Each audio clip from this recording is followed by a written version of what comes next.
Those who dig.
Hello, everyone, and welcome to Outlawed Thoughts, episode 40. We're at a nice round number. It would be 41 if not for that episode that got removed, but is what it is. That is the lost episode. But we are here with Kareem Mays, one of the co-hosts here over at Outlawed Thoughts, and Jacob from Rise to Liberty. And we're going to cover some news story and some random shit that I found on Twitter and other places, as per usual. I had a great conversation yesterday with Meme Copium, great YouTuber guy. If you guys go check that episode out, I think it's like up to like the third most viewed episode on the channel, so that was pretty cool. And then yeah, hopefully I'm gonna go on his drinking stream or some kind of show here soon, which should be chaotic. Yeah. But it was awesome. That was a good interview. And then yeah, we had the Kurt Walker Jr. interview too in this last month. We've been doing some good interviews on the show recently. I'm trying to do like at least one or two good interviews a month, and then do these kind of other, more just news heavy shows and kind of talk style shows. So I think it's been working out good. We'll have more shorter content and stuff like that up on the channel here soon. And my hair is retarded today. Okay. I haven't been able to get my hair to straighten all day, and I'm like, you fucking. So we have a bunch of different random stories to cover today. I kind of wanted to go through the Twitter files. I hadn't really done them on the show yet, and I have that loaded up, and because I have some articles that pertain to that. I've got Tim Pool getting swatted and raided and stuff. We'll talk about that as well. Yeah, I like what he said. Yeah, I like what he said, but I do want to get into kind of the background of it. I think a lot of this stuff is shady as shit. It is. So first off, actually, you know what? Let's cover the Tim Pool thing first, because we could talk about this now. So I've got the tweets here, so we'll bring that up. But thick and thin of it is here. It started with Tim Pool, December 5th, just got word that the crew broke into one of our properties. They are lucky to be alive. After nearly being struck by a 9mm, they panicked and dropped their belongings and fled the property. Please stay the fuck away from my buildings. This is West Virginia, and you will get hurt. WV, that's West Virginia, right? I'm not retarded. Correct. No. Okay. I mean, just holy shit. You have to be insane to break into a West Virginia house. Not only do we have guns, but we have like really big ones. Could you image breaking into a house and there's some right-wing nut job with a Barrett M81A pointed at you yelling yeehaw? No one got hurt. Police are on the scene now. Oh my god. Chat A1 might as well be saying DeSantis 2024. I'm sorry. Okay. So this is the first one, right? Then the next day, there's a 9mm bullet lodged in my kitchen now. I can't say I'm surprised this happened after the wave of doxing and threats made against us. Okay. Got swatted again. Law enforcement doesn't exist in this country anymore. Private security or nothing. So this is follow-up day. Gets swatted again. Now, I want to address some things. I've talked about this once before on the podcast. When Tim Pool was in the scourge of swattings that happened a little while ago. And I made a prediction. which is that these swattings were not coming from the leftist trolls that everybody was assuming. It was not coming from some foreign entity or political entity that opposed Tim Pool to that degree, but rather back then it was coming from America first. And there's a lot of people on forums and on the internet that are not left-wing that believe this. And I've come to the conclusion that I think many of those people are correct. How did you come to that conclusion? Yeah, and why? So starting out with the stuff that happened back when Tim Pool was getting swatted a bunch, way back then when that first started, everybody assumed it started because of this whole Marjorie Taylor Greene thing and him having Marjorie Taylor Greene on. That was never the case. The swatting started specifically because Jack Murphy was outed on Tim Pool's show as being a massive cuck, and the America First crew was the loudest voice on the internet attacking him through his chat and everything. Well, then when Tim Pool reacted by not talking about it, that chat and everybody on Reddit and on Kiwi Farms and on all these different forums, 4chan and stuff like that, just continuously kept getting more and more pissed at Tim. They weren't they weren't angry about Jack Murphy anymore. They were just Elijah Schaffer fans. Exactly. Yeah, they were pissed that I'm not even joking. Like, yes, exactly. Yeah, no, I was in those Telegram groups. Oh, 100%. Yeah. And so I believe it is that cohesive group that was actually attacking him and doxing him and doing that stuff. That stuff started before Marjorie Taylor Greene ever went on the show. He deflected by blaming that stuff on the Marjorie Taylor Greene thing because he didn't want to publicly admit that it was the right who was most likely fucking doing the shit to him and not the left. Right. It would kill his base. So he just didn't say anything. And now what happens? Kanye comes on a show. There's a big blow up. Fuentes leaves. There's this whole thing. And now he's being doxxed and the whole thing starts over again. I mean, to me, that looks pretty obvious. And sure, I don't think the mainstream will ever say that. Like even the YouTube mainstream, because I don't think that they want to get on the bad side of those people, but bringing them in Alaska. Kind of slightly different interpretation of what I've seen, but yeah, that could be possible. Listen, it's just as possible some leftist cell of some group is doing this or some random. I don't think it's a leftist cell. Well, here's what happened. And I do like Tim Pool's show. I watch Tim Pool. It depends on his guest, though, how much I'll watch. Like, if it's my boy Brian Nichols or maybe it's Angela, or if it's Dave Smith, I'm going to watch. Probably consider, or Scott Horton, I'll watch more. Yeah, it's almost wholly based on his guests now for me, too.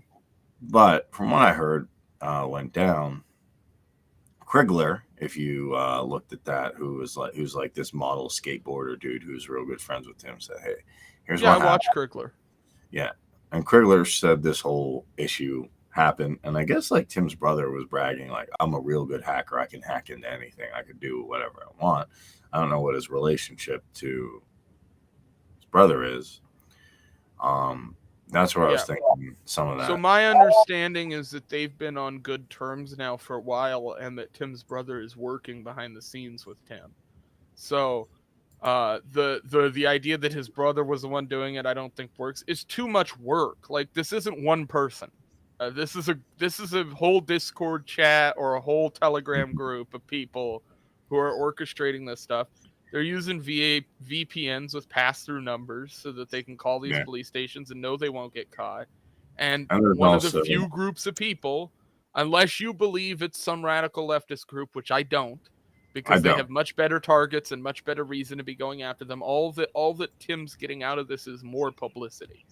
So yeah, literally saying, "Oh, it's the left. The left is so mad about Marjorie Taylor Greene." They're not that stupid. They're not. They're not going to shoot themselves in the foot on purpose. So could he be orchestrating it himself? Yeah. Yes. 100%. Doing it to. And back when they first started, I theorized about that. because he was getting so much attention out of it. I mean, every fucking drama YouTuber is making a video about it, which is stirring up a bunch of attention towards his channel. But here's one interesting thing I'll point out. Who's one of his guests? I don't know what you think of this YouTuber. Sometimes I think he's funny on his social commentary, but I don't like his police. Like, I swear to God, it could be a cop could come out and like shoot a toddler, and then Brandon Tatum's like, well, here's a police protocol. Sometimes they get scared, and he did the right thing though. Well, it's sort of like the argument that I've seen this now twice. I don't know if you saw I think it was Texas. There was a shooting over in Texas where a kid was like eating a cheeseburger in a parking lot, and the cop just opened the door and blasted him. Like, Tatum's like, well, the cop got charged with 2 counts of attempted murder because the way that it worked out was there was a passenger in the car also got struck. The kid was in critical condition. I think he's actually stable now, which is good news. But the cop, like the chief in whatever Texas town it happened in, I think it was Houston or Dallas, one of the two, was like, yeah, fuck this cop. Like, he's done. This wasn't our training. This has nothing to do with us.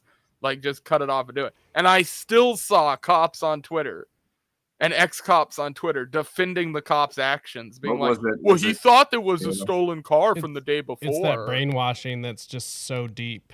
Yeah. Yeah, and that's a funny thing. Like, some conservatives, I'll agree on the social commentary, but like when I just guarantee, almost like there was a guy from Arizona, I can't remember his name, Crash Bandicoot and cooking chili, and then the cop's just like, oh, knocked on his door, and then Tatum's like, well, and I'm like, dude, just stop. Like, and that was a funny thing when they got swatted. Tatum's like, well, sometimes there's bad circumstances and you got to just run in and do it. And I'm like, but then if you accept that, then then there's no Fourth Amendment anymore. You might as well just throw the Fourth Amendment out and just say, hey, it looks scary, so we're going to search you. We don't. So he just kept saying, like, well, there's exogenic. I think that's the word he used, exogenic circumstances. So it's just like, okay. So this was a North Philly owner says he's had enough violent crime at his gas station. So he's hired these guys to protect his customers in stores. He's got full-blown, like, fuck around and find out police. Dude, that's fucking rad. Hey, look at those short barrel 9mm or 40s. Fucking dope. These guys are ready to rock. Yeah. I mean, fuck it, why not? Dude, I mean, depending on how, again, if you've got successful stations, depending on the cost, fuck yeah. 6:30. 6:30. Well, I mean, hey, this is a response. This isn't like a... No, exactly, yeah. Well, especially with, I've heard, like, people stealing gas out of the, like, storage vats and stuff out of these places, too. So you end up with this situation where, yeah, you kind of have to straight up protect your shit. I mean, somebody dressed like that, I'll tell you, I'm not worried. Yeah, like, no, I'm not going in there to try to fucking steal shit if there's a guy standing there with a long gun. No, definitely not. Well, and just as like a normal patron, that doesn't make me nervous. It would probably make me more nervous being in that type of a neighborhood. Like, once I leave there, I'm like, oh shit, I don't have those guys to protect me anymore. Yeah. You can ask them if they're down the boot. Wall Street Silver, pretty big YouTube channel and Twitter account, like, just tweeted out a bunch of clips of Dave Smith and stuff yesterday. That was pretty cool. I don't know if you guys saw that. Somebody mentioned it to me on Twitter. And then cool. The other thing was, a lot of people, I don't know on our side have seen this, but Stitch and Adam have had Dave Smith on twice now, and I think a lot of our people just missed that it existed. But if people go and listen to that, listen to the first one they did like a few weeks ago first, because Stitch and Adam make themselves look like real idiots, and it's pretty fucking hilarious. It was one of the funniest, like, 40 minutes of a show I've watched in a long time. I'm looking for a tweet that I had been looking for, but I'm having a problem finding it, so we might have to just move on. I was going to read that big long Joe Vogler article maybe on the show today if people want to hear it. I'd be down to just I saw cops were enforcing more police stuff, fun stuff. They enforced a lockdown order from 2 years ago on a restaurant. I cannot remember. Saw that. Oh, I saw that. Yeah. I'm like, dude, 2 years later, just are you serious? Like, who? I mean, that's kind of scary. That's like something like you forget about. Like, oh, you had a parking ticket from 5 years ago. It's like, yeah, you're under arrest. I'm like, are you serious? Like at that point, I'm like, all right, we're fighting. Yeah. Someone's going down. It ain't gonna be me. But that's to me absolutely insane that you have that memory. I don't even remember like sometimes like what I had, what day it is. Like people are like, oh, they're like, oh, it's Christmas time. I'm like, oh yeah. I kind of related to that. Did you guys go through the DARE program? I know I missed all that stuff. I've gone through a lot of the old videos and like training stuff, which is hilarious. So there was this interesting part of the DARE program that I was just reminded of the other day. I completely forgot about this, but there was at one point, and I don't know if they did this all years, but they did it definitely when my class and surrounding classes went through it, that the local police station actually like took the fingerprints of the children that went through it at the elementary under the guise of like if you got kidnapped or something. And I'm like, okay, well, maybe that's a semi-legitimate excuse, I guess, but really like you're putting it on record. Like that's all that is. And so, hearing some police station is like, oh yeah, you did this so many years ago. We've had your records on file since you were like 5. So go fuck yourself. Yeah, that is insane to me that they're keeping track of stuff. Like your record's supposed to get expunged when you're 18. That's why people make the joke, oh yeah, if you're gonna fight like he's 18, like okay. To me, it's ridiculous that they're doing this. It's just part of what I see as like the greater reset. Like we're going to keep all the records of everything you did. We're going to keep an ESG score on you. We're going to keep a social credit thing. Honestly, at this point, I'm willing to say if you're going to go hardcore by the Second Amendment, it says to piss off the right now, the left gets mad about, shall not be infringed, which I love. I think you can piss off the right with the Second Amendment. It says a well-regulated militia being essential. It doesn't say local police stations. It doesn't say military. It says a well-regulated militia. What's the difference? Is that a militia means we all get in a Discord server, and I guess that's how Minutemen would work now. To me, if you don't like Discord, you could do Keybase, you could do another thing, so don't get hung up on that. And you say, are you down to boog? Or there's an emergency going on. And then you grab your gun, I grab. I want to make sure when you do that, there's at least 15 feds in that chat. At least 15. I don't see tons of feds on Discord. I hope they're not. Oh, you have no fucking idea, man. that entire application is a trans furry fed farm. That's all Discord is.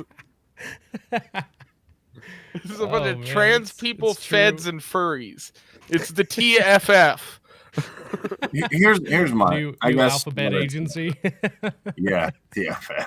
Oh my god, sounds like a weird internet protocol. The CEO of Twitter, the CEO of Discord, will eventually become an actual triple threat, a trans furry fed. They are all 3 of them.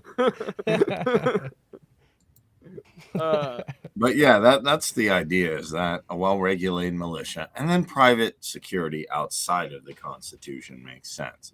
And that's really the only thing that, to me, it's anything the private militia wouldn't be able to handle through whatever training.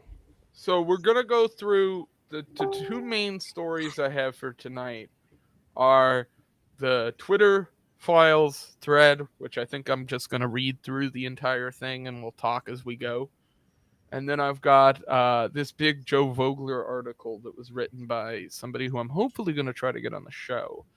But I'm slowly making a documentary and writing a book about Joe's kind of life and his whole story here in Alaska. And the documentary will definitely come out first because that's a lot easier for me to make because I have experience editing and things like that. I don't have experience writing a book.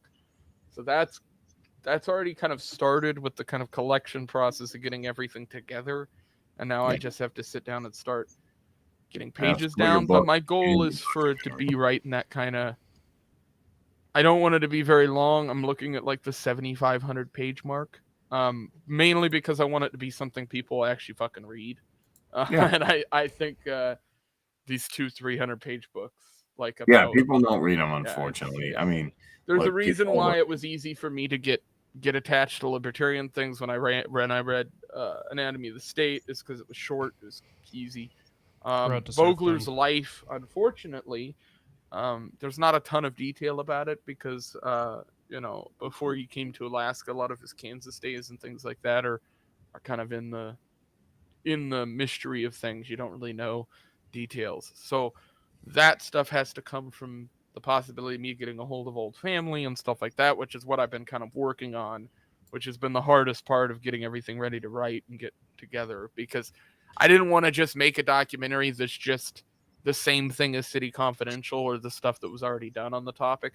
And I didn't want to write a book if I wasn't doing it off of kind of a two-pronged situation where it does part of it is his political beliefs and part of it is his actual life story, which is, I think, an easier way. Speaking of documentaries, there's one out about something happening quite suddenly. Died suddenly?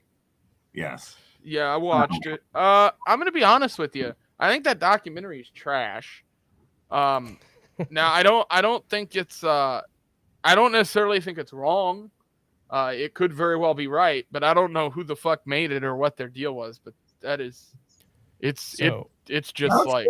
It's pretty good. I heard Robert Malone speak about it because apparently he had seen it, and I'm pretty much just going to go with what he says just because he would know better. But he gave it saying that it's not incorrect, but we should also just be careful with like lobbing conclusions. Well, the entire, so for instance, like one of the irritating things they do in it is like the editing style in it.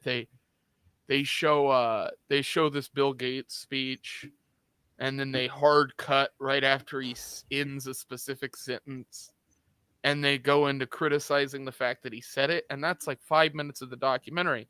Well, I happen to have seen that clip 1,000 times, and so I know that they purposely cut it off where they did, so that they didn't hear the follow-up sentence after it that nullified the entire 5 minutes of that documentary that they just did. It was a lot of them needing to fill time, because really all they could have done that entire documentary in 15 minutes with the one guy that was the only one that actually did anything with a body. It would have taken 15 minutes. It could have been on YouTube. It could have been on Rumble. It could have been on all these platforms and not have gotten them banned.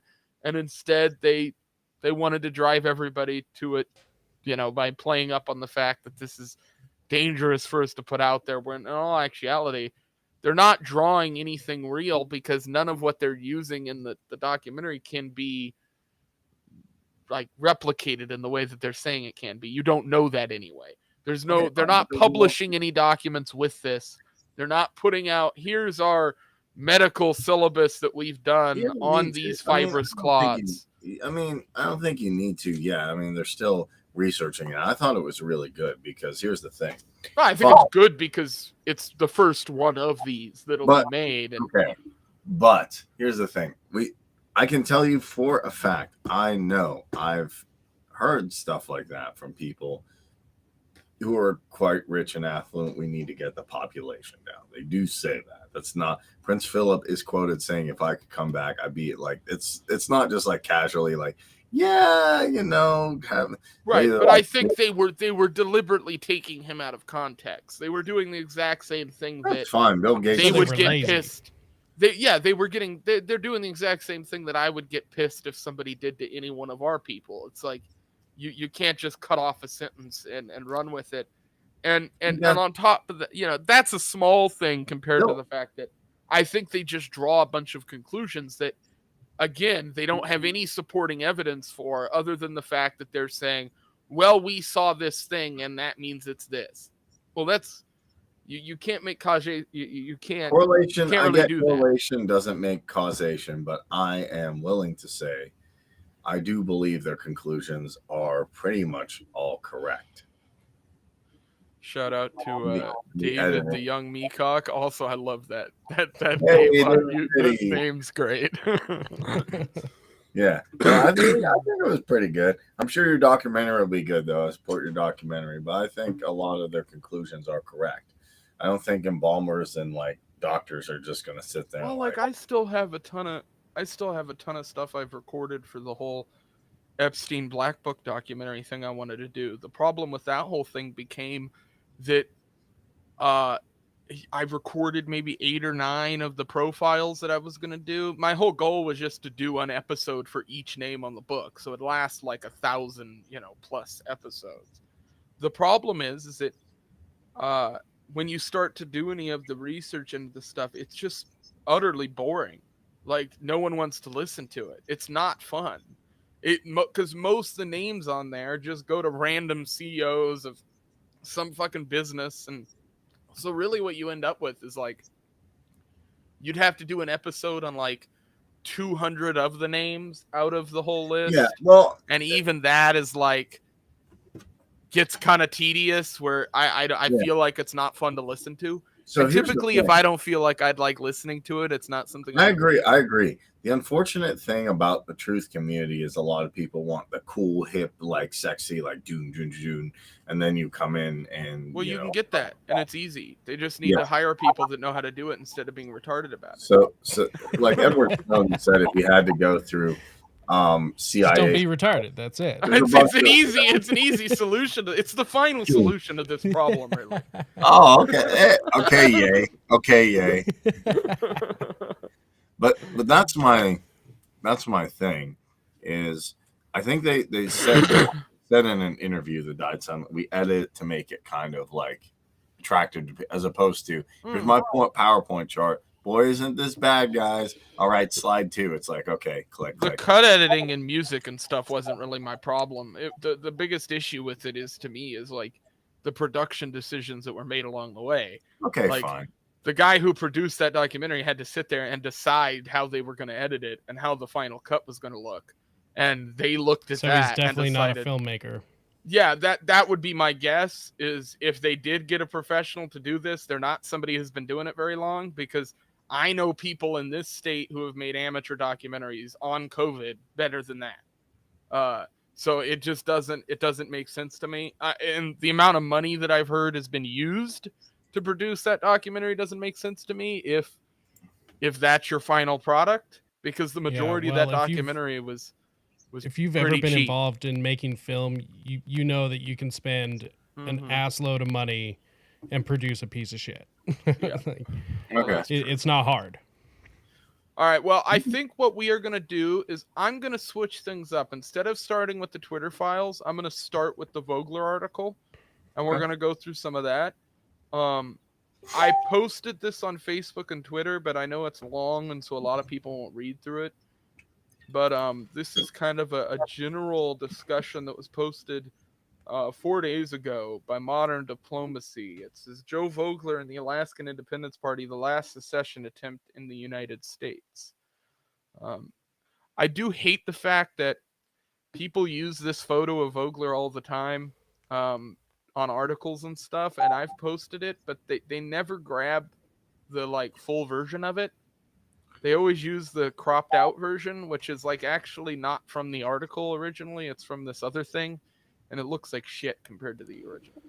But the you political should do a Photoshop edit, give them eyes, the glowing eyes and stuff. Yeah, well, I there's a certain bit of Okay, so I was gonna make a Joe Vogler Twitter account, like, and just only post his quotes in response to people, because there's so many of them that are fucking perfect for that. But there is a level of like, the only reason I haven't done it is a respect thing. I'm like, I like this guy's life, and like, like I don't really want to like fuck with his kind of like, you know, name. What if I'll make one too? I'll do a Lysander Spooner Twitter. Be like, hey, I think there's already a Lysander Spooner. Oh, there is? I'm pretty sure I've seen a Lysander. Like, yo, what's up, guys? Fuck Abraham Lincoln. Okay, so actually, you know what I'm gonna do here? We're gonna throw up. I'm gonna throw up. Actually, please don't. You throw up, I throw Wait, up. Isn't that impersonation? Isn't Musk gonna ban me if I do that? No, well, Joe. So I don't think so, because he's passed away. So I think the way that Musk explained it was, if the person's deceased, then there's no real way for somebody to think it's actually that person. Oh, right? There is one. So it would. Yeah, I'm pretty sure. I was gonna say, I'm almost positive there's a Lysander Spooner.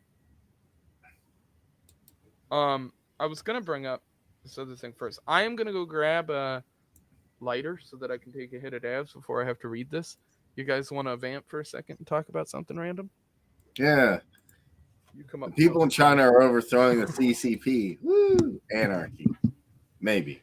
Actually, I don't know what to believe there. I see some things that they're cracking down. I see some things that civilians are winning. It's kind of hard because there's censorship, so you don't know. You know, I just don't know what is China propaganda. You know. Yeah. I don't know how exactly the CCP wants everyone to see them. I could imagine them trying to keep everyone just on their toes. You know, wondering. Do we want to also talk about Yay on Alex Jones? Did we talk about that? Or Yay on Censored.tv? Yeah, I heard he went on Gavin McInnes' show too. He's been really making the rounds. Yay was on Gavin's show. I have to watch it. Yeah, apparently it was a train wreck. Because it was an intervention. It was Gavin's intervention of Kanye. Because I've been watching a Gavin show, and he's been reacting to the Ye stuff and talking about how it's just retarded. Like, he's like, you're kind of screwing yourself here, dude. It's pretty bad again when Alex Jones and Gavin McInnes are like somewhat the voice of reason in the situation. That I think is scary. It's definitely probably not where you want to be. I think Alex Jones is reasonable. Why? I would think, like, if Milo wants to hook up and like work on a business thing with me, I'm probably on the wrong track in life. What about Nick? Milo wants to hook up, I'd be worried about getting monkeypox. What about your boy Nick? What about Mr. Nick Fuentes?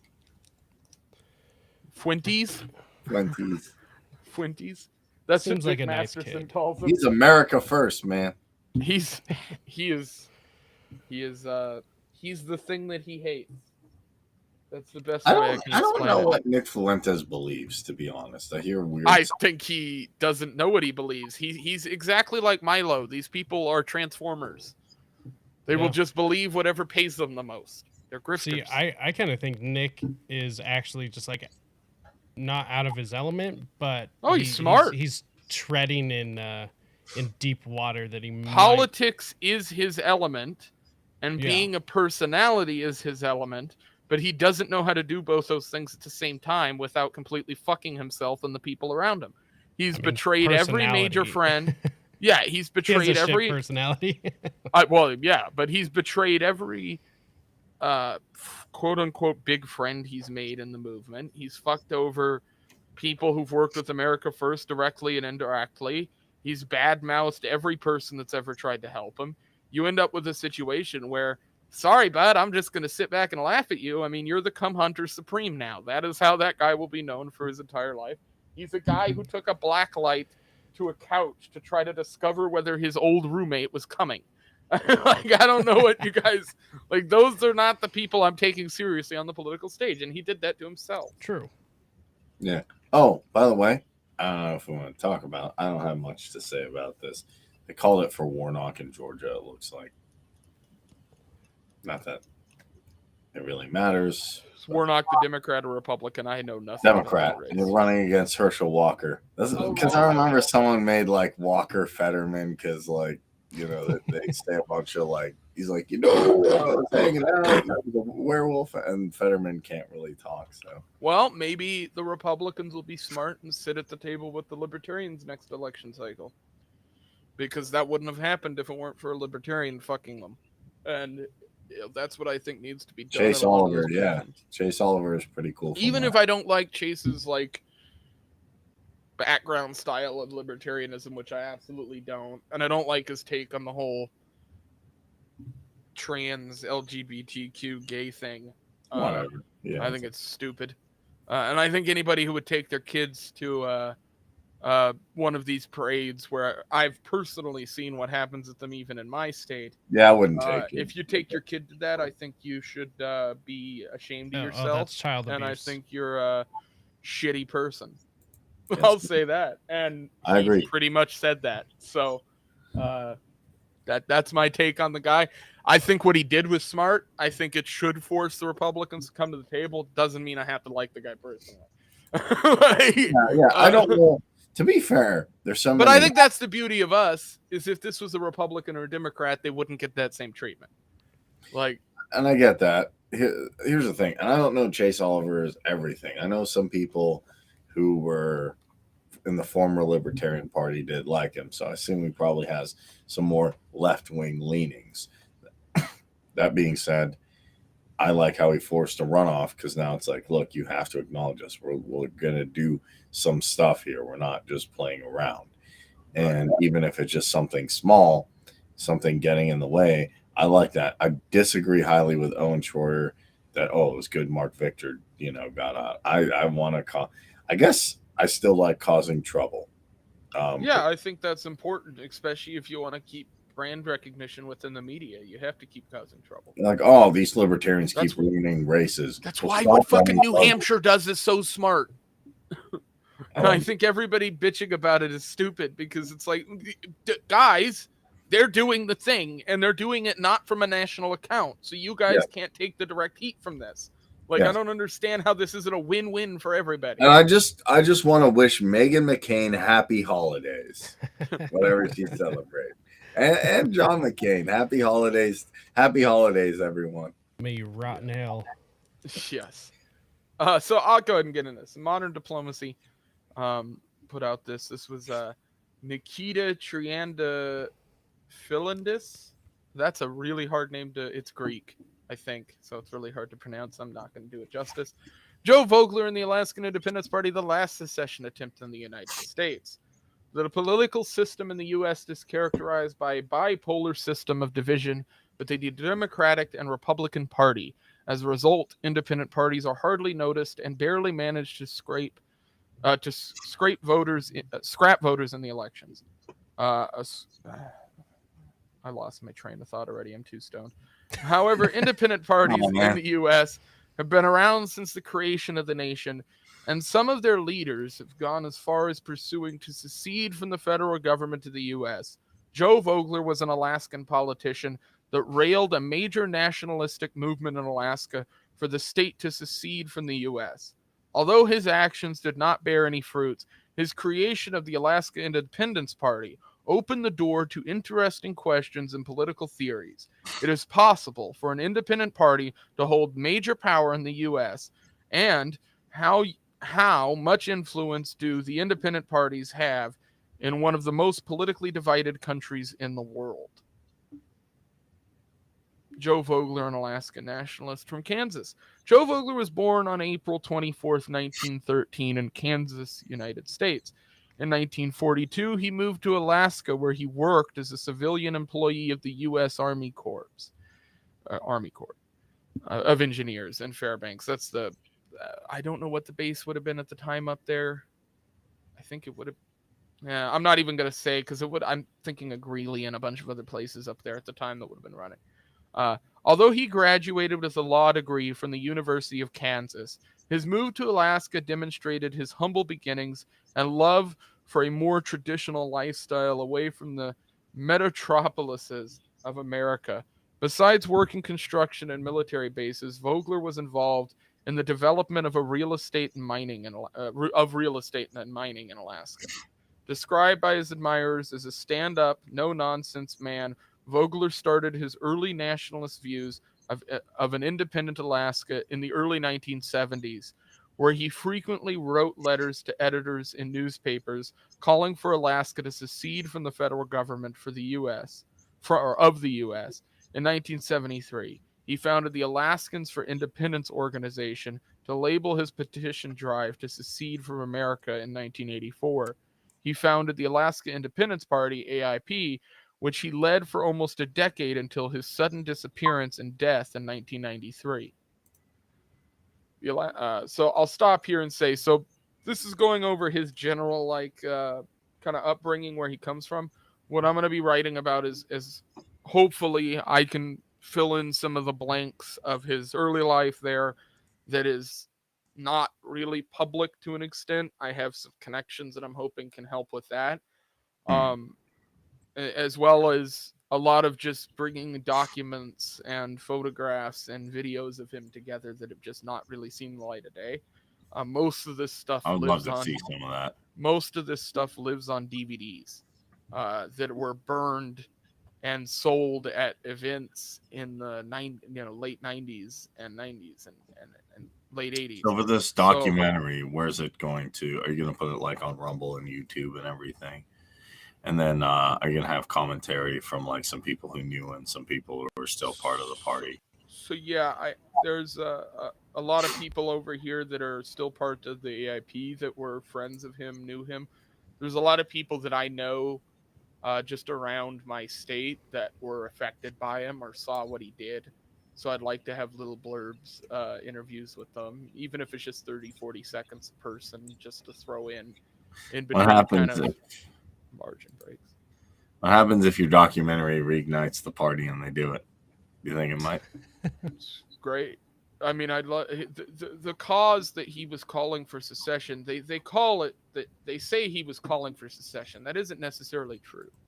What he was actually calling for was a vote on secession. See, what happened is all of the colonies were given weird hosh-posh of choices when they became a part of the Union, and in particular, Alaska and Hawaii got completely shafted. We didn't have the opportunity to become an independent nation at any point. They didn't give us the ability to have trade with the rest of the United States. They literally told us, you either become part of the Union or we're going to basically slowly take you over anyway. Yeah, well, my biggest argument to people was in that, Robert, if I really like that one because a lot of people always bring, well, Green, wouldn't the warlords take over? Because you hear that from everybody else. Oh, warlord, just like there's warlords sitting around in America who want to take over. I guess they think every place is Somalia, which Somalia even improved, but that's besides the point. But Robert Murphy or whoever's narrating that says in America, I can give you a few reasons why this isn't Somalia. Yeah. even though they had the best governance model on the planet in a large scale, I would say Chiron's the best in a local scale. But in the inception of the U.S., they never gave the option of, hey, free market anarchy or anything else. They said Articles of Confederation or the Constitution. And that's kind of shit, because what if you don't want either of those and you didn't sign either of those and you didn't agree to either of those? What do you do? Right. Okay. Spooner made that argument. So the Alaskan Independence Party, libertarian conservatism at its finest. So this is the one portion where I would probably have a slight disagreement. I think the Mises Caucus is a better representation of this, but I'll get into exactly why. Probably not in the documentary or book, but I'll probably do some supplemental stuff after the fact that'll go into that. But the Alaska Independence Party, AIP, gained momentum in the early 1980s when Joe Vogler founded the party with a clear focus on the independence of Alaska from the United States. The ideology of the party is a mix of Alaska nationalism and libertarian conservatism. It is easy to see where Alaska nationalism comes from and why it is advocated. As one of the largest states in the U.S., Alaska, it's the largest state in the U.S., you fucking cocksucker, has immense mineral and oil wealth. It has the most oil wealth. With the oil and gas industry being the largest component in the state, almost 85% of the state budget is supplied by oil revenues. Not to mention that the U.S. that Alaska has an important geological position, being isolated from the continental U.S. and sharing a maritime border with the Russian Federation. The position of Alaska on the world map is a very the position of Alaska on the world map is a very strategic one, and a major advantage in trading, fishing, and mining. Mary Francis, a writer from South Central Alaska and a registered member of AIP, shares the same views as many Alaskans who advocate for the independence of their state. In her words, as posted in the Anchorage Daily News, she describes how beneficial would be the actual secession of Alaska for the people that live there, who many times feel abandoned by the federal government due to their small population as the U.S. engages in trade wars. An independent Alaska would make international trade agreements on our terms. Our geographic position as the top of the Pacific grants us access to Asian and North American markets as an Arctic shipping lanes open in the decades to come.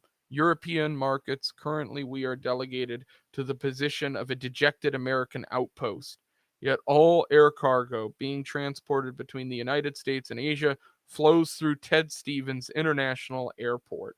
Alaska's economic potential is much greater than what the U.S. allows. Anchorage Daily News, Mary Francis. The last sentence by Mary Francis reveals the nature of the U.S. government taking full advantage of the position and natural resources of Alaska, while at the same time disregarding the voices of Alaskan population simply because of their low population compared to the other 49 states of America. When people of a particular geographical area feel isolated from their government in a metaphorical and literal sense, and find unity under the same cause, isn't that a classic recipe for a nationalistic independence movement? So this is discussing kind of the way most Alaskans feel about this state, is that the rest of the U.S. views Alaska as a warehouse of minerals and a place for them to vacation. And so you end up with a situation where all of those minerals and resources are locked off. 60% or so, or over 60% of the state is owned by the federal government.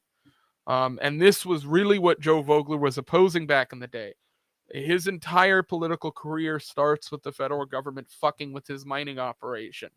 They landed a helicopter on top of his cat and told him that he couldn't drive it to his mine, and he went to court against them.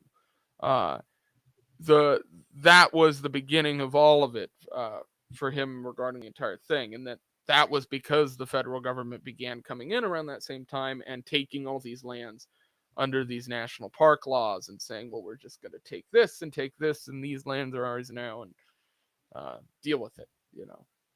Which, for a place where everybody was used to being able to homestead and collect lands that way and then mine on those lands and take those resources to town to sell, when you have a government coming and eating all the lands around the mines, you end up with a situation where no one can make money.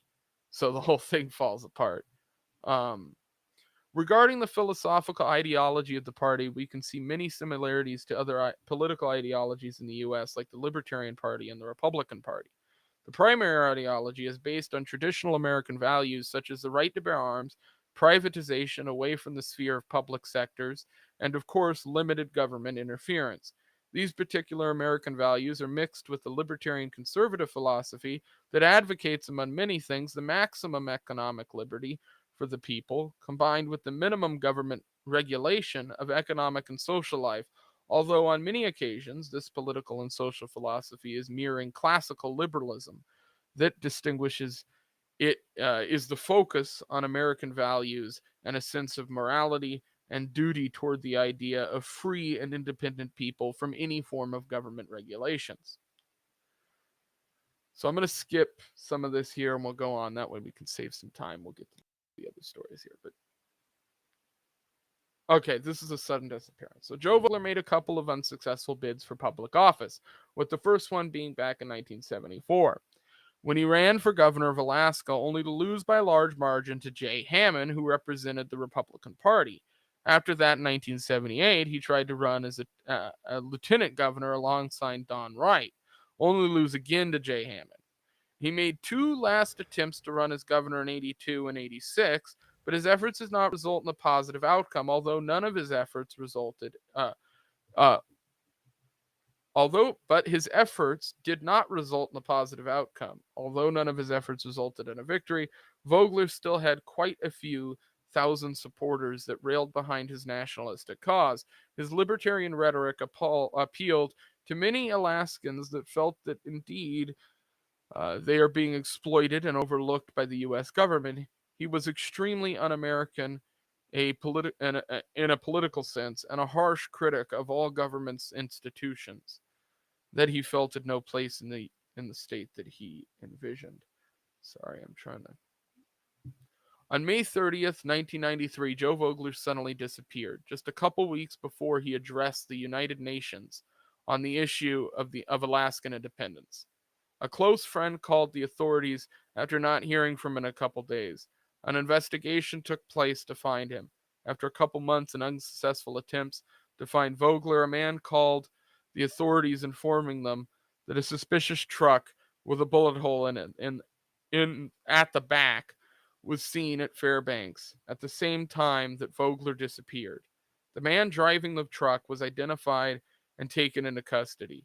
Manfred West immediately confessed to the murder of Joe Vogler. He claimed that Vogler wanted to buy plastic explosives from him, and when the deal went wrong, he shot Vogler and buried him. After almost a year, an anonymous tip revealed the location of Vogler's body. He was buried in a shallow grave outside Fairbanks. West was convicted of 80 years of prison time and currently serves his time at the Palmer Correctional Facility in Sutton, Alaska. Joe Vogler's sudden disappearance and murder did not sit well with a lot of people affiliated with AIP, who felt his death was an execution, and that Manfred West was hired to do the job. These speculations seem to fit the narrative that Vogler's death was not just a deal that went wrong. It is important to mention that Vogler managed to gain the support of Iran to sponsor his speech at the UN. At that time, relations between the two states had deteriorated right after the Persian Gulf War, when Iran was accused of trying to replace Iraq as the most dominant power in the Gulf by 1992 under the Bush administration. Congress had passed the Iran-Iraq Non-Proliferation Act, sanctioning specific materials that could be used for the development of advanced weaponry. As a result, Iran's support for Joe Vogler would have been an embarrassment for the U.S. if he managed to speak at the podium at the UN. In addition, Vogler throughout his political career had made a lot of enemies, and powerful people back in Washington, D.C. did not see his intentions as just an effort to secede from the U.S. By the time his political career started, the Cold War was still at its peak, and the competition with the Soviet Union was the most serious matter that affected the whole globe. Vogler was accused by many of being a socialist, and people in D.C. were worried that his views would find support back in Moscow, who would seek to find an opportunity to have closer relations with an independent Alaska. We might never find the truth about Vogler's death and the people responsible for it, but we only speculate that powerful people in the political arena in the U.S. would not have been happy if Vogler was allowed to speak at the United Nations. So I will go ahead and stop it here, but it does go into the fact that one of the things that pissed off a lot of people was the fact that when Vogler lost, they were successful in getting somebody in office, which was Hinkle. He became governor of the state, and he won that under the AIP banner. He changed from a Republican to an AIP member and won. Which makes Hinkle the most recent I believe, third-party governor, technically speaking, would actually be him, because that was in like the 90s or 80s, something like that. So what's the leading theories about his disappearance? So the thing he doesn't mention in this article is how they arrested Manfred West. Manfred West didn't just turn himself into the police. He actually tried to burn his house down with him still in it. Manfred West was a supposed drifter, homeless guy is who they position him as. But he flew into the state the day before kind of starting trouble from, I think, Idaho is where he came from. And his claim is that he just was broke and wandering around looking for stuff and happened upon his cabin, and then that was it. And then he claimed the cops another story of the whole C4 thing. So he's given the cops multiple different versions of the story. He tried to recant his confession, which he claimed was given under duress. He's still in prison today. I think he's in his late 60s, early 70s at this point. So I've thought about maybe trying to send him a couple letters and go over there and interviewing him for the thing I'm making. But there's some interview footage out there that City Confidential got for their documentary they did back in '99 that I should be able to kind of repurpose to an extent. So I don't really feel like I need to get that story over again because, frankly, I don't really want to talk to the guy. Like, even if I could go interview him, well, I mean, how much could you actually get out of him? It doesn't. Yeah, sound... he's just gonna say the same shit that he said in every other interview. He's something not gonna... completely new that's just off the wall. Yeah, and then you have to go, well, I can't believe anything you fucking tell me, so I don't know whether this is true unless I can find some kind of independent evidence around it. That becomes a mess. But he's a, you know, what I think happened realistically is there's virtually no physical evidence in the case.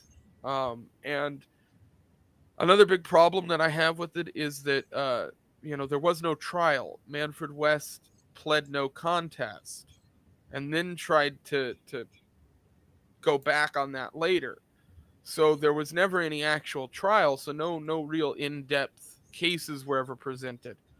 Well, part of that is the fact that, and some pretty big lieutenant governors and people in the state have said this on interviews, but there was no physical evidence. The idea that Manfred West extracted Joe Vogler from his home without anything being there is just absurd.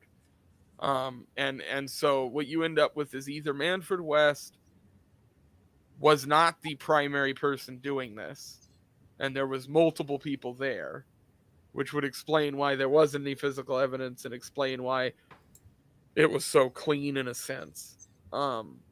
Because none of this would have ever... I mean, they would have never found the body. That's the reality. If Manfred West hadn't supposedly... Oh, so this is the other thing. Manfred West didn't tell them where the body was. Manfred West supposedly told a cellmate where the body was, and the cellmate told the police. So did they ever actually recover his body? Oh, they recovered his body. But my point is Manfred West, the guy who supposedly did the killing, isn't the one who actually told the cops where the body was. A cellmate that isn't even really named in any of these documents supposedly told the cops at the prison that this is where the body's at. He told me this. But there's no real evidence of that taking place. It's just as possible the cops knew where the body was because they had been looking at Manfred West the whole time, or even was watching him the night when he did the murder, and then simply went and cleaned it up. The other thing was one of the troopers connected to the case that handled all the evidence later got arrested for tampering with evidence. And, you know, that's a whole shit show, but he was found to be being paid off and a bunch of other bullshit. So I think he was paid off by a Fed, Manfred. I think the federal government had the most benefit of getting rid of Vogler because he was a few days away from talking at the UN. And I also think that the oil companies had a big benefit of getting rid of him because they also wouldn't have wanted that speech to happen.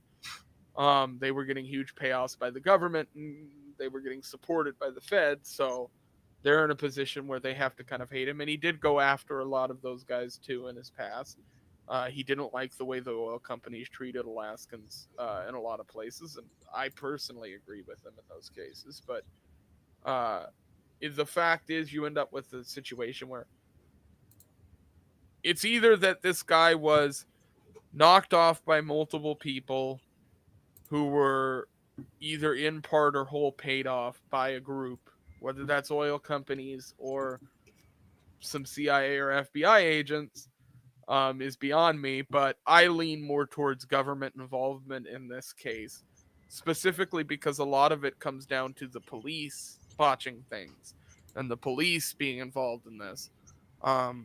There's another disappearance in this state, Nick Begich, who I've talked about before, and he's a similar situation where, I think the government either knew that was going to happen or was directly involved.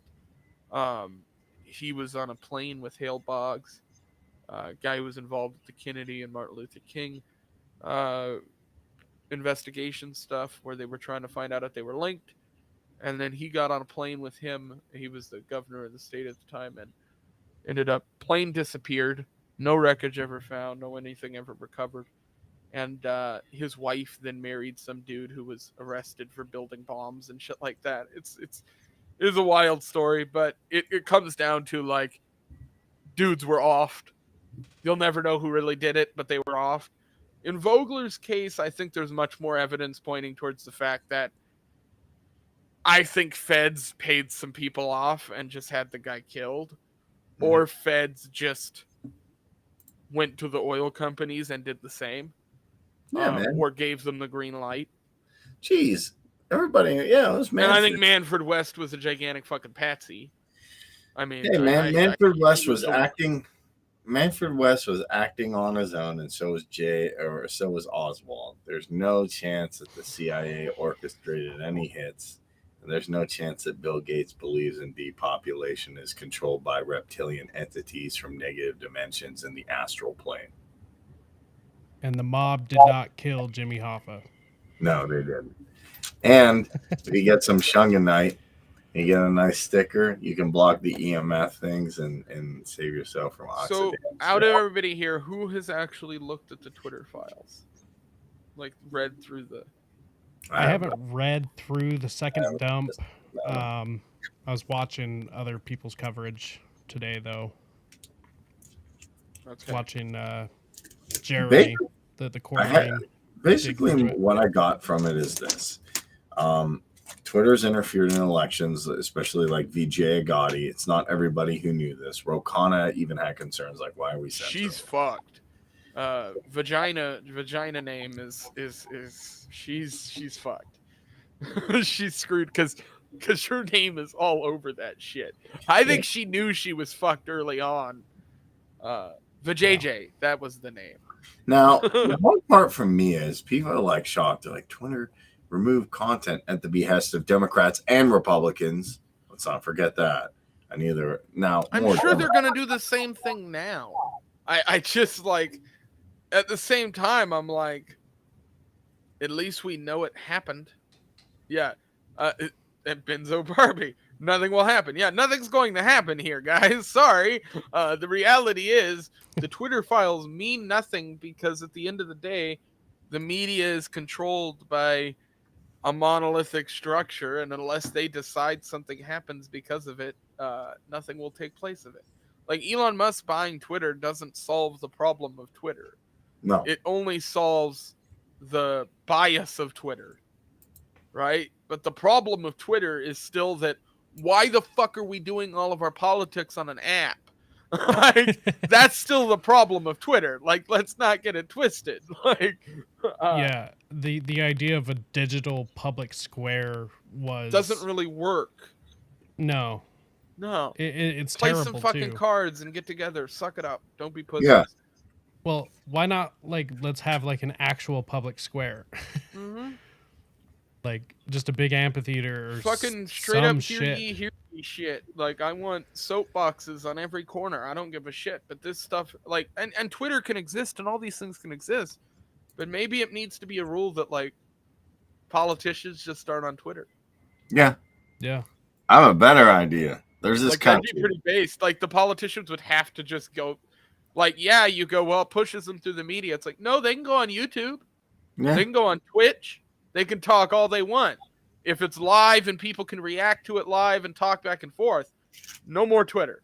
Because it just makes it toxic. You just end up with this fuck bubble of fucking politics. Like, this incestuous shit show. There's an even better idea. There's two amazing countries. One's in sub-Saharan Africa and one's right down here. And if you get rid of the federal government, all the state governments, and just have local governments. Germany?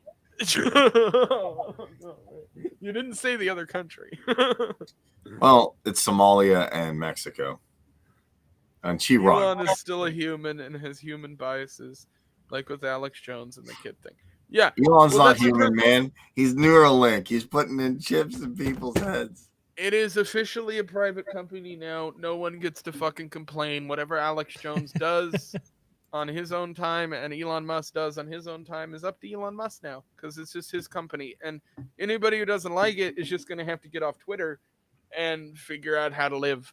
I think there's a lot of people who have a problem doing that. And I think that's a big issue with Twitter in general.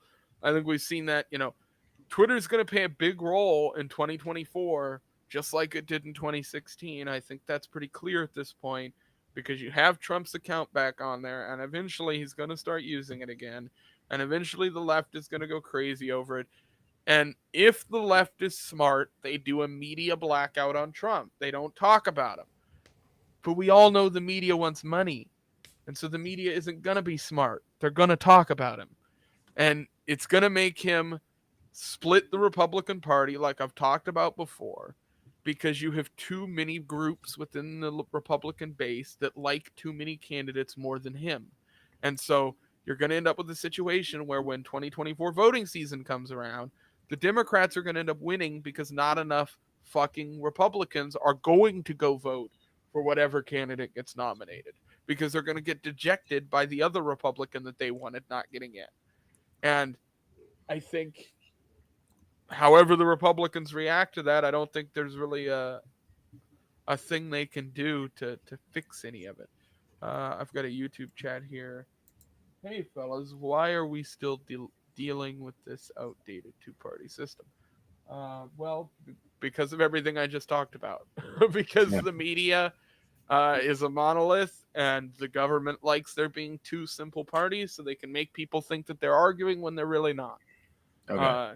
Well, most of the Republicans and Democrats agree with each other behind closed doors. They do. It is a circus. I think the only solution really is decentralization, nullifying at the local level. There is no other solution. Or helicopters. Yeah. And letting people know about, honestly, it comes down to having people socially cooperate, fixing the money, and honestly just decentralizing till you get to your city council. Then we can figure it out from there. And then coalition building with people who don't agree with capitalism but still are anarchists. And that's why it is important, I think, to talk to ANCOMs and syndicalists and things like that. Yeah. I think was ANCOMs talking are retarded. Man, I'm still going to stand they're on that. good people. Bakunin was a cool dude, man. Don't be hate. I was talking to Reed Coverdale about this earlier. The more power the neighborhood has, the less power the federal government has.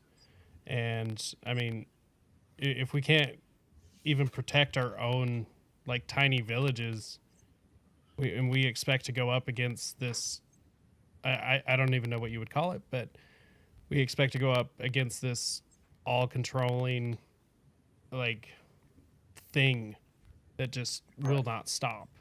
So it has to start in our neighborhoods. Well, actually, it has to start with ourselves, right? Go back to the basic Jordan Peterson and clean up your room. Clean up your room and take benzos. I'm pretty sure that was the message. Clean up your room, do drugs. Yeah, I think that was about that was the Jordan Peterson. And fuck you if you don't like it. Was that you? Yeah. Oh, that's great. You know what though? I'm tired of Peterson. I do not.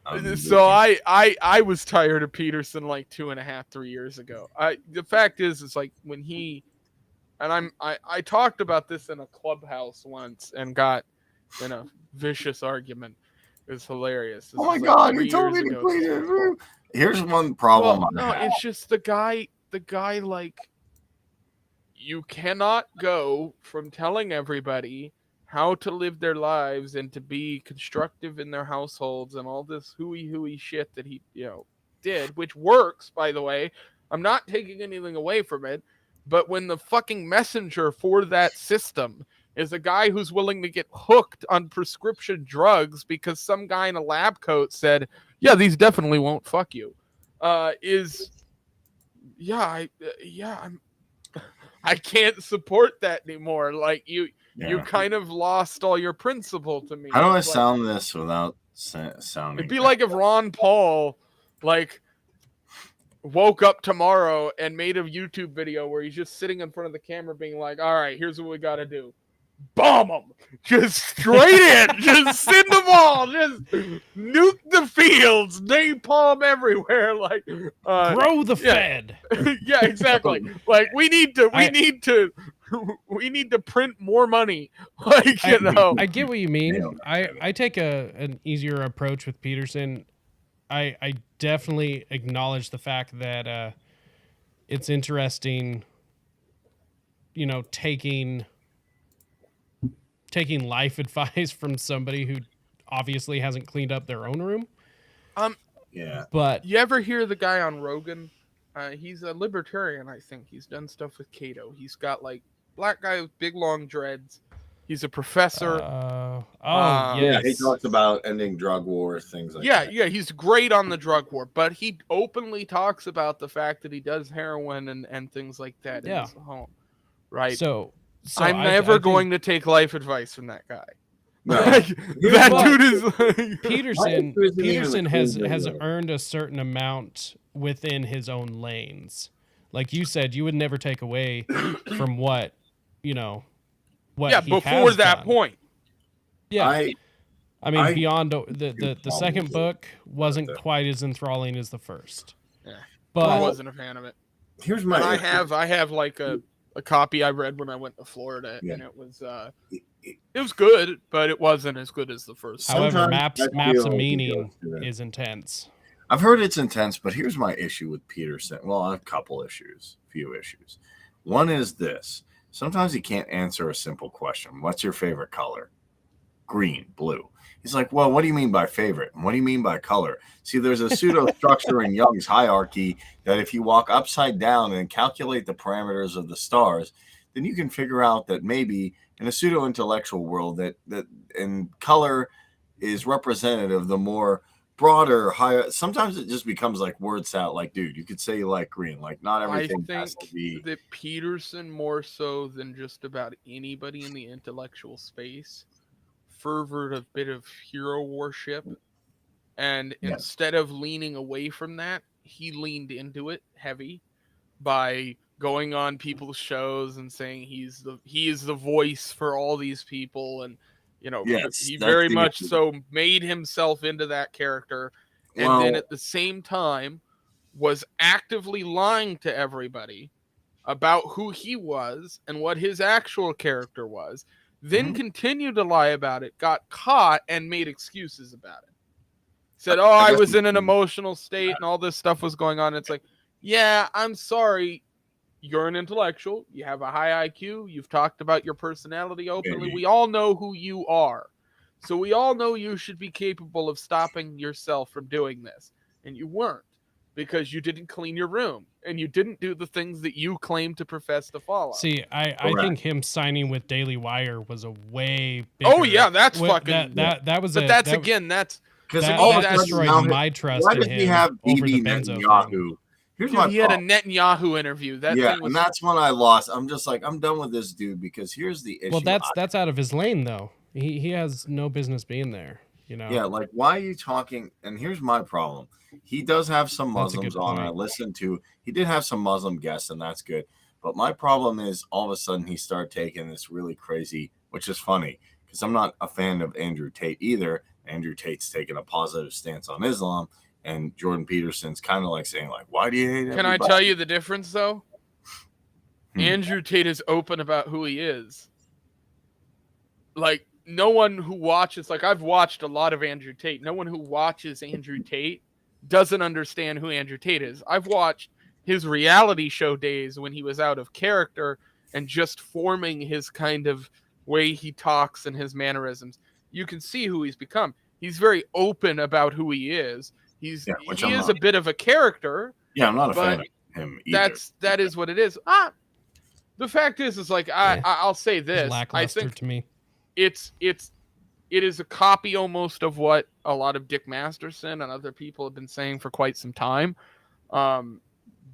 But Tate is flawed. Like his the way he addresses the issues he's trying to address, the way he goes about it is it doesn't actually say anything. Here's the other aspect of that noises. Too is expecting these people to not have their own faults. You know, I don't trust men who don't like Andrew Tate. Yeah. I think Andrew Tate is right about what a lot of the things he's saying is. The problem is the way he goes about saying he's still is worse than somebody like here's the hard part I have with this. The alpha male, here's my issue with society currently. There are so many neoliberals and leftists that say, oh, being a man's like James Cameron. Oh, testosterone's toxic. This is toxic. There's so much crap in our environment, like plastic bottles and phthalates and things and stuff in the water that Alex Jones is right about. And there's so many things to mess up the endocrine system. So, and then there's people telling you, don't be a dude, don't be aggressive, don't be mad. But more so, don't have principles on anything. I don't care if you're necessarily a bodybuilder. I'm not like Hercules, but I can say this. The hard part is then men are like, ooh, this guy's kind of cool. He says he likes hot chicks. He says like this. He like fine. And some of what he says is good. But here's the problem. People have swing from like one end extreme, like don't be happy to be a guy, to be like, oh, I'm going to be a super bro. How about you like pull up The Art of Manliness, check out Atticus Finch. That's a real dude who just stood on principle, even though he didn't know. Like my personal position is that I've removed myself a long time ago from any dating pool.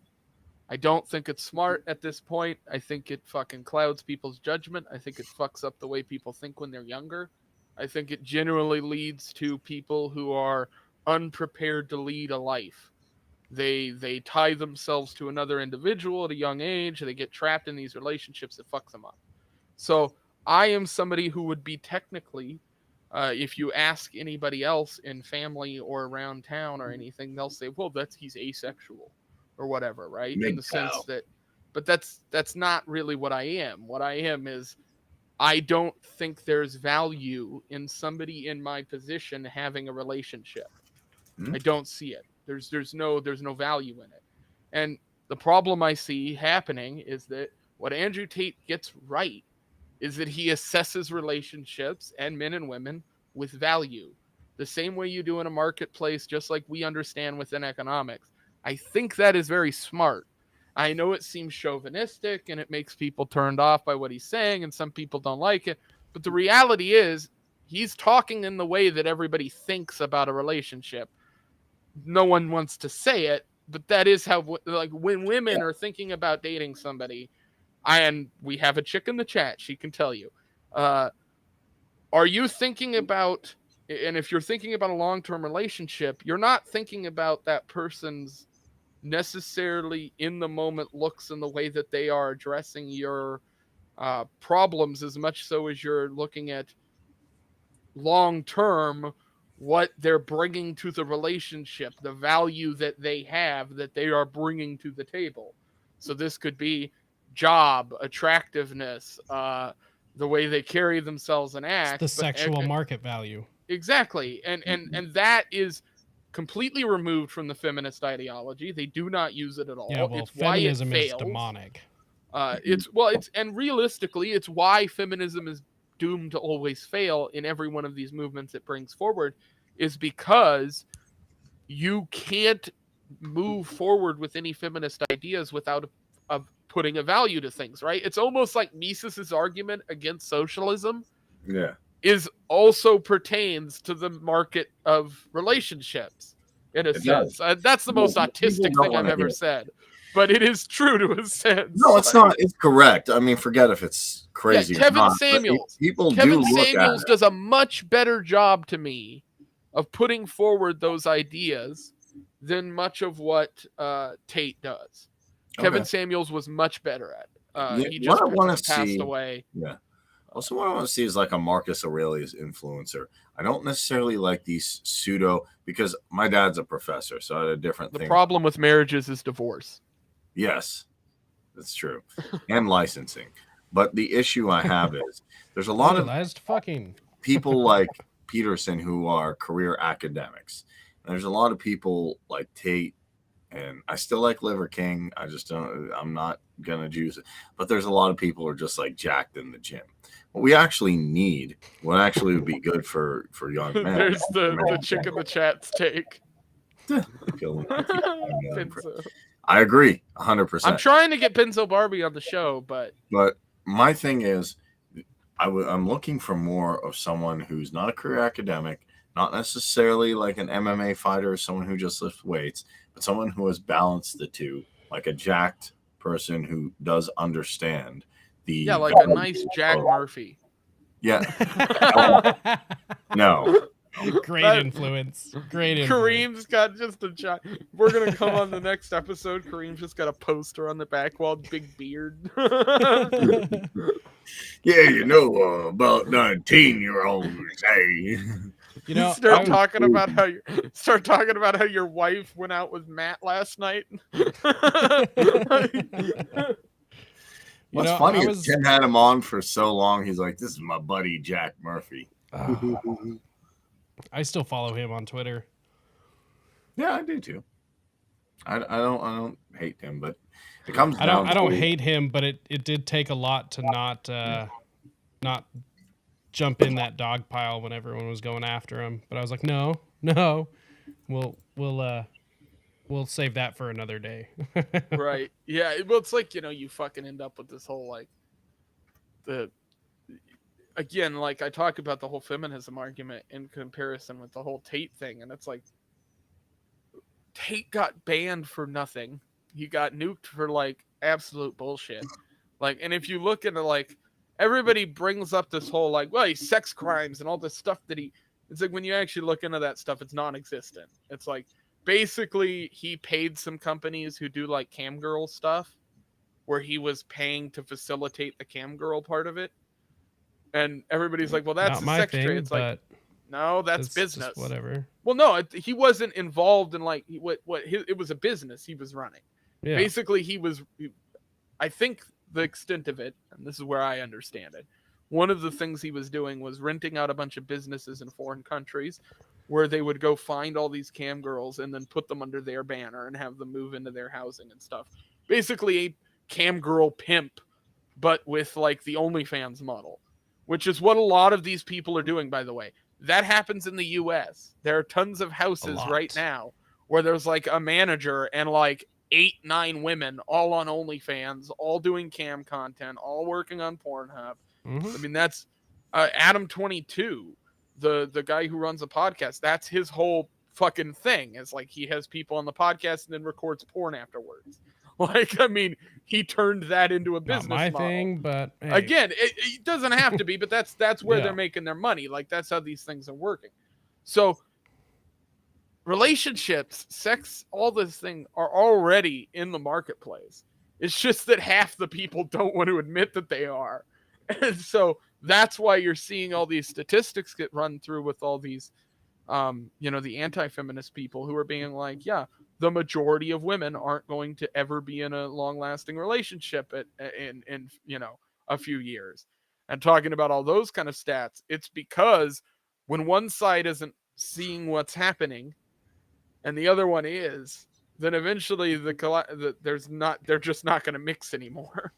So you're going to end up my with a favorite bunch of single person people. about the whole like sexual market value was always the forbidden Stefan Molyneux. I always loved his take on it. He's great on some of it. I think I some like of his I newer like all stuff of it spins off the except for handle. the IQ stuff. I mean, Yeah. I still enjoyed it, but it just went a little far for me. You know. Yeah, I think he did get The bell curve is one thing, but once you start going past that, it gets real rough. Yeah. Those last couple of interviews he did with some doctor I'd never heard of. Yeah, that was not. Other than that, though, all other of his like 3,000-4,000 episodes, whatever, are great. I lost interest once he started doing the Trump thing. I'm like, I'm done with you. I even call him sellout Molyneux as a joke.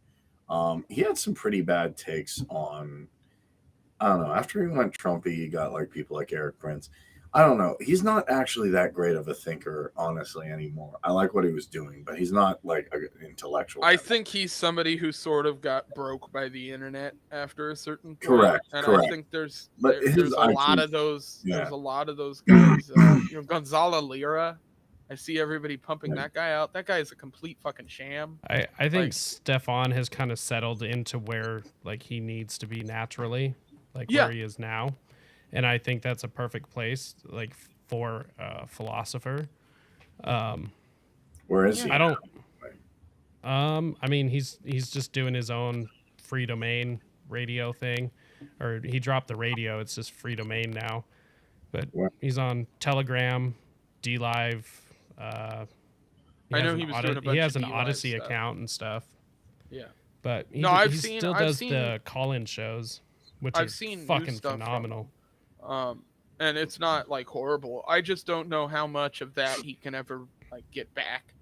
Like once you kind of tarnish your name, a lot of. See, I don't think that even if he could, I don't think that he should, or that anything that he could bring to the table effectively would do well at that sort of level. Might be better to keep him niche. Yeah. I feel like he sold out. It's like a musician. I see him like, you sold out. You sold out. Please leave. Like, I don't want to see you anymore. You're done. You're a sellout. He's a sellout. The only reason I would disagree with that is just because he literally does everything himself.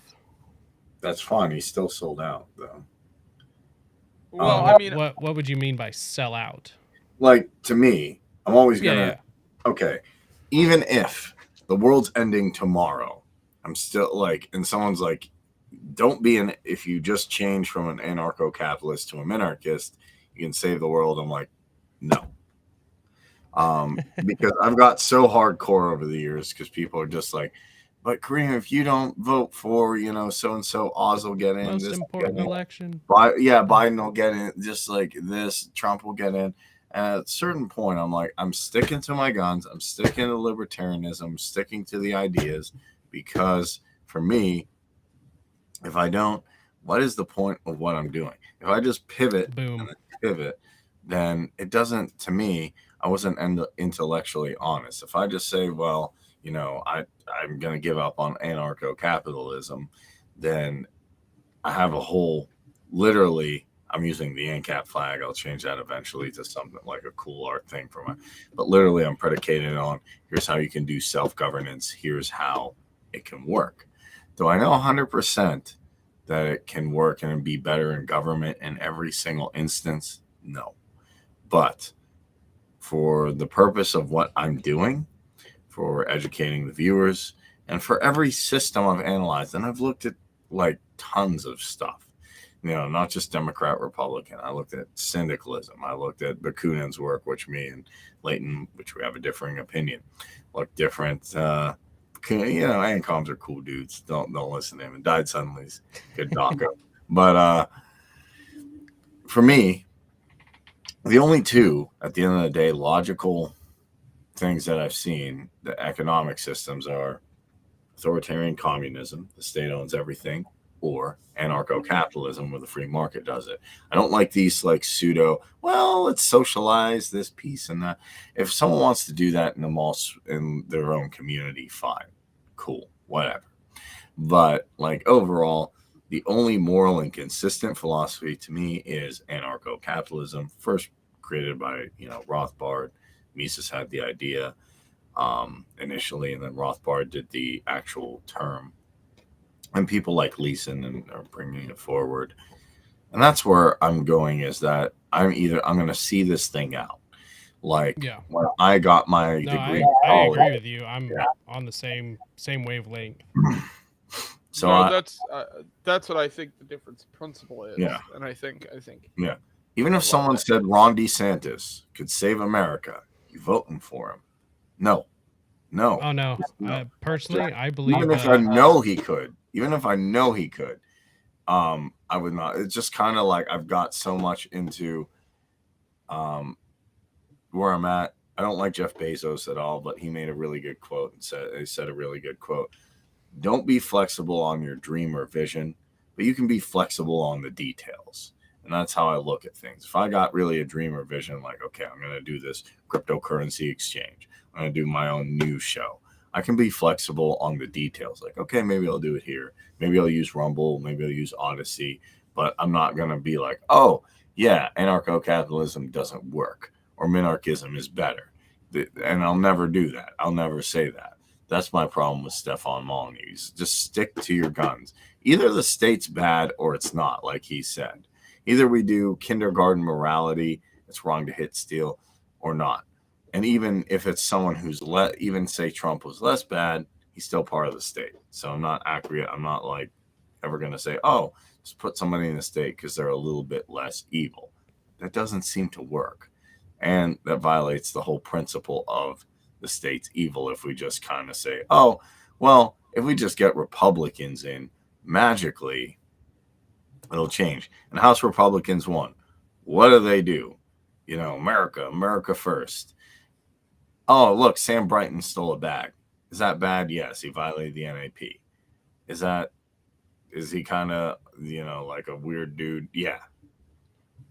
Do I really care? It's a waste of time. Like the one pushback I would have with that is, at what point do we draw the line between a like break of your like entire value system versus being able to have a bad take?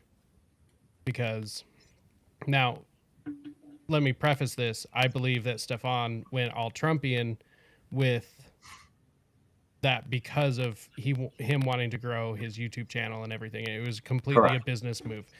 But nonetheless, at what point do we draw the line of like people can make mistakes yet still be principled versus they're just a complete political hack and none of their work matters? Yeah, I think that's all going to be done on the individual basis. So. Yeah, like I made mistakes before. Like, I could come on and say something like, I mean, I voted Republican a few times, so and I voted for Obama a few times back in the day. Where I think it's a hack is that you get solid in your principles. You sat there. This is where I'm at. This is where this is what I'm doing. This is what the cause or the outcome I want to see in the world, which I'd say by Stefan was 50 or whatever, I think he'd have a pretty solid grasp. It's not like he's a college student like, oh, I think this could be good, I think Marxism could, he actually had a solid idea framework of what he wanted to see in the world, which is he actually released a manifesto not that long ago that he wrote when he was in his early 20s, and it's pretty much spot on where he is now. Yeah. Art of the argument. My problem is if you start endorsing, if you make your whole YouTube and personality about endorsing a candidate, like, did I interview libertarian candidates? Yes. Would I probably endorse Rick Falkvenia or like Maxime Bernier? Yeah, but I'm not going to sit there and advocate for the legitimacy of the state just because somebody comes along and I think, oh, I could make money off of this. Oh, if I if I went all Ron DeSantis on everybody and I kept doing that, and I had Ann Coulter on, and I had Michelle Malkin on, and I had Eric Prince on, and I'm like, yeah, Republicanism, woo! But I'm just doing this temporarily, guys, to get to ANCAP stand. Then you could probably say, think he's doing it temporarily to get to, you know, a little bit of income. Or someone posted something funny with him and Chris Cantwell. It said, anarcho-statist will get rid of the state by advocating for the state. I'm like, okay. Yeah. To me, actually, no, that's a fair criticism. I enjoy that. Yeah, and to me, actually, I could even make a radical statement saying that Biden's a worse president, but because he's so bad, now that people are seeing what the state really, the real face of the state isn't a slick character like Obama or Trump that tells you cool stuff and is funny. They're just sad, angry bureaucrats and intelligence agencies and psychopaths.